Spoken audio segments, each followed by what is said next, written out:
The budget at the floor of the National Assembly, CS Ndungu talked about, the debt that the country owes and what we needed to do as a country to pay that debt.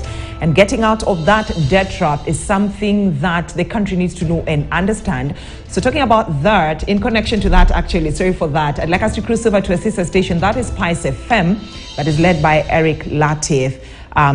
Who are currently speaking to Chief Executive Officer of Centonomy Limited, that is Waithaka Gatumia, who's explaining as to why, as to how the country can actually get out of that debt trap. That interview was done earlier on, so let's have a listen to it.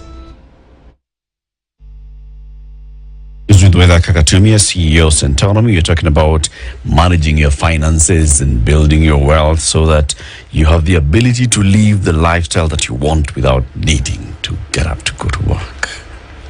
Now, Waithaka, before we move into the debt conversation, out of every 10 people that you train, that you take through this thinking, which one comes back to say, "Teacher, thank you for healing me"? It's amazing because I like the way you're saying healing. The healing happens live as we're going through the session, because a lot of it, here's the thing, let me explain this. Many times it's not even the financial side, it's the emotional side, it's the historical side. So we have to address the human being, and that's the difference with Centonomy. Because listen, financial information is available. Please go on Google, find it. But using that information is very,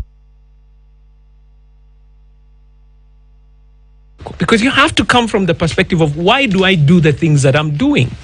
So in the Centonomy class, we address you as a human being and say, where are you coming from? Some people have a history. They say, when we were growing up, in fact, that's one of the things you have to address. When I was growing up, my parents used to say there's no money, money doesn't grow on trees, and you could see money, but they're saying there's no money. What does that mean? And it's, we were watching it and listening to these stories, and when somebody addresses that history, then they're able to address the future that they're coming for. So when you're saying who comes back, I encourage people, please go to the Centonomy YouTube channel. You will see all the testimonials of people who've come back. I also encourage